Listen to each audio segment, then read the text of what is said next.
মুস্তাফিজুর রহমান বাংলাদেশের ক্রিকেটার বলেই শুধুমাত্র আইপিএল থেকে বাদ দেওয়া হয়েছে। মুস্তাফিজুরকে কেন বাদ দেওয়া হয়েছিল তার কোনো সদর্থক উত্তর কিন্তু বাংলাদেশের ক্রিকেট কন্ট্রোল বোর্ড পায়নি। আজকে আইপিএল এর কর্তৃপক্ষরা তারা চিন্তা ভাবনা করছেন যে সেটা তাদের ভুল হয়েছিল। এটা মুস্তাফিজুরের উপরে একটা অসম্মানজনক একটি কার্যকারিতা হয়েছে। তো আরএসএস এর কিছু নেতা এমন কিছু উত্তেজনামূলক মন্তব্য করেছেন, সেই প্রসঙ্গে কিন্তু কেন্দ্রীয় সরকারের কোনো কঠিন পদক্ষেপ দেখা যায়নি। তাহলে কি এটা প্রকারান্তরে কেন্দ্রীয় সরকারের একটা নীরবতায় সম্মতির লক্ষণের মতন হয়ে উঠেছিল? মুস্তাফিজুর বাংলাদেশকে প্রতিনিধিত্ব করেছে, সে কোনো রাজনীতির শিকার হলেও তার কোনো মন্তব্য সে করেনি। তার যেটা আদর্শ, তার যেটা কাজ, সেটা সে করে দেখিয়ে সেটা প্রমাণ করে দিয়েছে। আমাকে যে রাজনীতি দিয়ে স্বীকার করা যায় না, থামিয়ে দেওয়া যায় না, সেটা সে প্রমাণ করেছে। মুস্তাফিজুর রহমানকে আবার আইপিএল এ দেখা যাবে কিনা, রাজনীতির, কূটনীতির কচকচালি, গন্ডগোল, স্বার্থ সিদ্ধি, খেলার প্রতিযোগিতার ক্ষেত্রে অনেক দিনই আগেই হস্তক্ষেপ করে ফেলেছে। তার নির্লজ্জতম, জঘন্যতম, দুর্ভাগ্যজনক পরিণতি আমরা লক্ষ্য করেছি আইপিএল এ। দলে নেওয়ার পরও, চুক্তি হওয়ার পরও অপমানজনক ভাবে আইপিএল থেকে বাদ দেওয়া হয়েছিল বাংলাদেশের ক্রিকেটার মুস্তাফিজুর রহমানকে। সম্প্রতি পাকিস্তান সুপার লিগে নিজের যোগ্যতা, দক্ষতা দেখিয়ে তিনি ফের একবার প্রমাণ করেছেন রাজনীতি নয়, কূটনীতি নয়, খেলাটা সবসময় বাইরে রাখা উচিত। ভারত বাংলাদেশ সম্পর্কের ক্ষেত্রে এই যে কিছু স্বার্থসিদ্ধি, চক্রান্তকারী, কুচক্রী মানুষদের এই স্বার্থসিদ্ধির ফল খেলাকে, বিনোদনকে বারবার কলুষিত করে চলেছে। যারা সাধারণ ক্রিকেট প্রেমী, খেলা প্রেমী, তাদেরকে বঞ্চনা করে কিছু স্বার্থ সিদ্ধির মানুষের স্বার্থ পূরণ হয়েছে। মুস্তাফিজুর রহমান, আইপিএল, ক্রিকেট এবং ভারত বাংলাদেশ সামগ্রিক সম্পর্ক, এই নিয়েই আজকে আমাদের প্রাসঙ্গিক প্রসঙ্গ। আমাদের সঙ্গে রয়েছেন প্রথম কলকাতা ডেপুটি এডিটর পরমাশিস ঘোষ রায়। পরমাশিস, আপনাকে স্বাগত। পরমাশিস, যে প্রশ্নটা প্রথমেই বারবার উঠে আসছে, ক্রিকেটকে, খেলাকে এইভাবে কুচক্রীরা যেভাবে রাজনৈতিকরণ করার চেষ্টা করেছেন, মুস্তাফিজুর রহমান বাংলাদেশের ক্রিকেটার বলেই শুধুমাত্র আইপিএল থেকে বাদ দেওয়া হয়েছে বা হয়েছিল, এই যে বিতর্ক, এর পরেও ভারতীয় ক্রিকেট বোর্ড নীরব দর্শকের ভূমিকা পালন করেছে। এর কারণ কি? মানে এটা কি শুধুমাত্র রাজনৈতিক, কূটনৈতিক, না কোনো অকারণ স্বার্থ সিদ্ধির এক চক্রান্ত? এই নীরবতা বোর্ডের পক্ষ থেকে আইপিএল যখন কোনো সিদ্ধান্ত নিচ্ছে, আইপিএল কর্তৃপক্ষ সিদ্ধান্ত নিচ্ছে, কিন্তু ভারত সরকার বারবার বলছে দুই দেশের সম্পর্ক আমরা মজবুত করতে চাই, সেখানে ভারতীয় ক্রিকেট বোর্ড কেন নিরপেক্ষ রয়েছে? এটা কি মানে আইপিএল এর এই রাজনীতিকরণের ফল, নাকি অন্য, এর মধ্যে অন্য কোনো গন্ধ রয়েছে? দেখো, এখানে একটা সবার আগে প্রথম কথা বলি, এই মুহূর্তে যে প্রসঙ্গটা আসছে, যে দুঃখ প্রকাশ করেছে, বাদ দেওয়াটা ঠিক হয়নি, এটা এক কথায় দেরিতে হলেও অনুধাবন করা, আর সমালোচনার দৃষ্টিতে, নিন্দার ভঙ্গিতে, প্রতিবাদের ভাষায় যদি বলি তাহলে বলবো জুতো মেরে গরুদান। এরপরে আসি কোন প্রেক্ষাপটে এই ঘটনাটা ঘটেছিল। প্রেক্ষাপটটা ছিল সে সময় বাংলাদেশে অন্তর্বর্তী সরকার, আর অনুধাবনটা হলো বাংলাদেশে একটা গণতান্ত্রিক প্রক্রিয়ার মধ্য দিয়ে একটি রাজনৈতিক দল ম্যান্ডেট পেয়ে ক্ষমতায় আসার পর এটা ভারত সরকারের, মানে ভারতের ক্রিকেট কন্ট্রোল বোর্ডের যিনি চেয়ারম্যান বা আইপিএল এর যিনি কর্মকর্তারা রয়েছেন, তারাই দুঃখ প্রকাশ করছেন। বিষয়টা হচ্ছে, যে প্রশ্নটা তুমি তুললে, যে মুস্তাফিজুর রহমান রাজনীতির শিকার হয়েছে, বাংলাদেশি বলে শিকার হয়েছে, আমরা প্রথম থেকে, প্রথম কলকাতা, আমরা প্রাসঙ্গিক প্রসঙ্গে এটার তীব্র প্রতিবাদ জানিয়েছিলাম যে খেলার অঙ্গনে এই রাজনীতি চলবে না, এটা চলা উচিত না। সেটা আমরা দেখেছি যে তাদেরকে এক কথায় কোণঠাসা করা হয়েছিল, কিন্তু আমরা বলেছিলাম আইপিএল কর্তৃপক্ষ যে সিদ্ধান্ত, ইন্টারন্যাশনাল ক্রিকেট কন্ট্রোল বোর্ড বা আইপিএল নিয়ে, আইপিএল এ মুস্তাফিজুর বাদ পড়া, তারপর সেখান থেকে তারা সাথে ক্রিকেট কন্ট্রোল বোর্ডের খেলায় না আসা, এই যে জটিলতা তৈরি হয়েছিল, এক কথায় কিন্তু মুস্তাফিজুরকে বাদ দেওয়াকে কেন্দ্র করে, বাদ দেওয়ার কেন্দ্রটা কি তার আজও সেটা অজানা। বাংলাদেশি ক্রিকেট আসতে চায়নি নিরাপত্তার কারণে, সেখানে একটা জটিলতা, ভয়াবহ জটিলতা তৈরি হয়েছিল, আমরা সেটা দেখেছিলাম। কিন্তু প্রথম থেকেই আমরা বলেছিলাম এটা একটা রাজনীতির শিকার। এখানে মুস্তাফিজুরকে নিয়েও কেন বাদ দেওয়া হলো, একটা ইনপুট ছিল, সরাসরি পরিষ্কারভাবে বলা না হলেও নিরাপত্তার প্রশ্নে। কিন্তু নিরাপত্তার প্রশ্নে কেন? নিরাপত্তার প্রশ্নে তারা পরবর্তী সময় আর আসতে চায়নি, খেলায় অংশ নিতে চায়নি। কেন মুস্তাফিজুরকে কেন বাদ দেওয়া হয়েছিল তার কোনো সদর্থক উত্তর কিন্তু বাংলাদেশের ক্রিকেট কন্ট্রোল বোর্ড পায়নি। অবশ্যম্ভাবে সে রাজনীতির শিকার হয়েছে, কিন্তু একটা জিনিস বুঝতে হবে, আজকে পাকিস্তানের যে খেলায় যে অভাবনীয় সফলতা তিনি দেখিয়েছেন, এর থেকে শিকার মুস্তাফিজুরকে বাংলাদেশি বলে রাজনীতির শিকার হলেও মুস্তাফিজুর তার ক্রিকেট জীবনে তার প্রতিভার তার অনুশীলনে কিন্তু কোনো রাজনীতির শিকার তিনি হননি। তিনি তার অধ্যাবসায়টা এমন জায়গায় রেখেছে, সব রাজনীতিকীকরণ, সব শত্রুতা, সব বিদ্বেষ তাকে ছাপিয়ে গেছে। আজকে আইপিএল এর কর্তৃপক্ষরা তারা চিন্তা ভাবনা করছেন যে সেটা তাদের ভুল হয়েছিল, দেরিতে হলেও যেটা বুঝছে। এবং এটা আমরা প্রথম কলকাতা কিন্তু প্রথম থেকে বলেছিলাম এটা মুস্তাফিজুরের উপরে একটা অসম্মানজনক একটি কার্যকারিতা হয়েছে।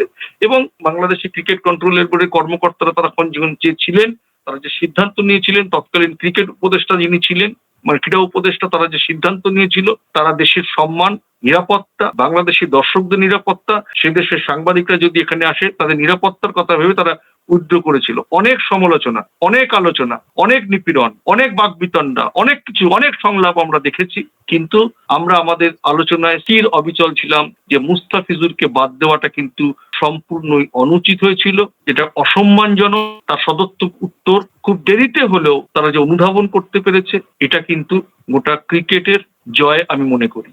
একদমই মানে ধরুন, সব থেকে মজার জিনিস, যখন দুই দেশের সম্পর্ক ভালো করার দরকার ছিল, ক্রিকেটকে হাতিয়ার করে সম্পর্ক ভালো করার দরকার ছিল, সেই সময় কিছু, এবং আমরা দেখেছি যে কিছু আরএসএস এর নেতারা এর মধ্যে জড়িত ছিলেন, তারা উত্তেজনামূলক মন্তব্য করেছেন।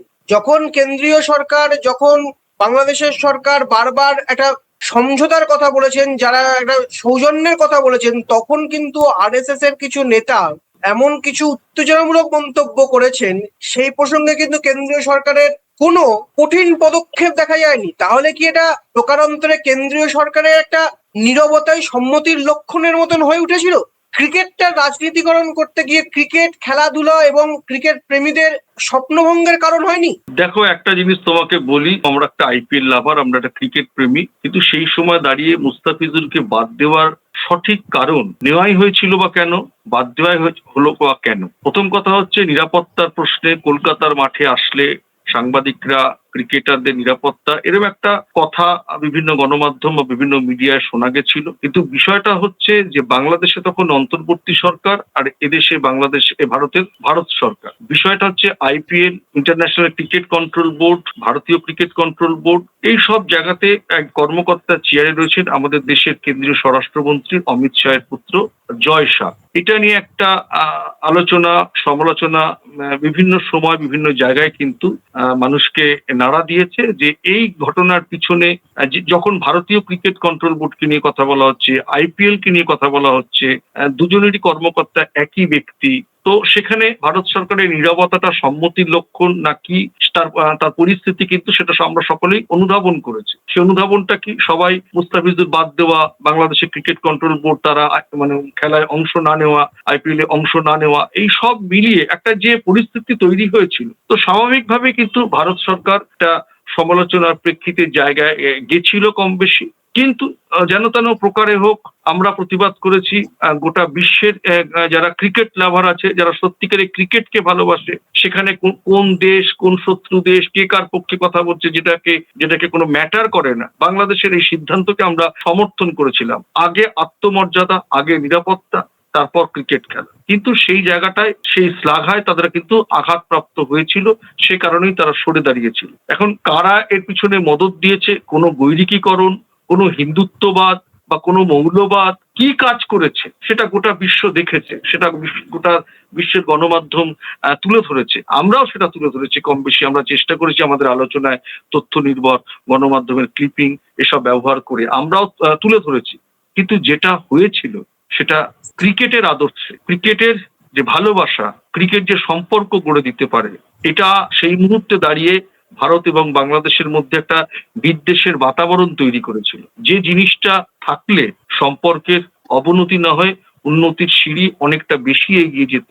কিন্তু সেই জায়গায় আমরা অবশ্যই এই সিদ্ধান্ত, তাকে বাদ দেওয়া, এটা গোটা বিশ্বের ক্রিকেট মহলে কিন্তু সমালোচিত হয়েছে, আলোচিত হয়েছে। কিন্তু মুস্তাফিজুরকে কিন্তু থামিয়ে দেওয়া যায়নি। সেই জায়গা থেকে হয়তো এখন কম বেশি অনুধাবন করতে পারছেন এবং হয়তো অনেকে ভেবেছেন যে অন্তর্বর্তী সরকার প্রধান উপদেষ্টা ভারতের বিরুদ্ধে কথাবার্তা বলেছেন, কিছু সংলাপ তুলেছেন, তার কোনো প্রতিক্রিয়া কিনা। কিন্তু যাই হোক, সেটা ক্রিকেটের ব্যাটে, ক্রিকেটের মাঠে বলে মুস্তাফিজের ক্রিকেট জীবনে এই আঘাতটা হওয়া উচিত ছিল না, কোনোভাবেই সেটা বাঞ্ছনীয় ছিল না।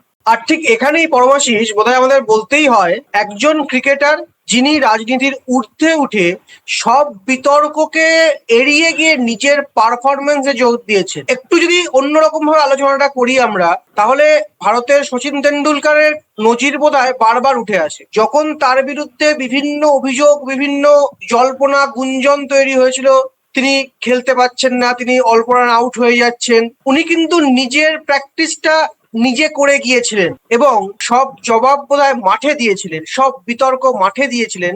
তার ব্যাট কথা বলেছিল, একের পর এক শতরান করেছিলেন।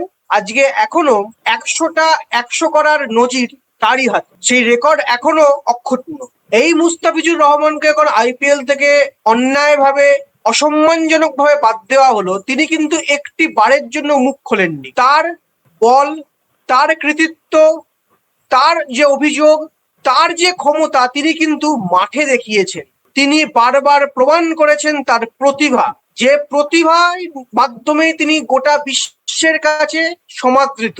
তিনি কোনো বিতর্কে জড়াননি, তিনি কোনো মন্তব্য করেননি।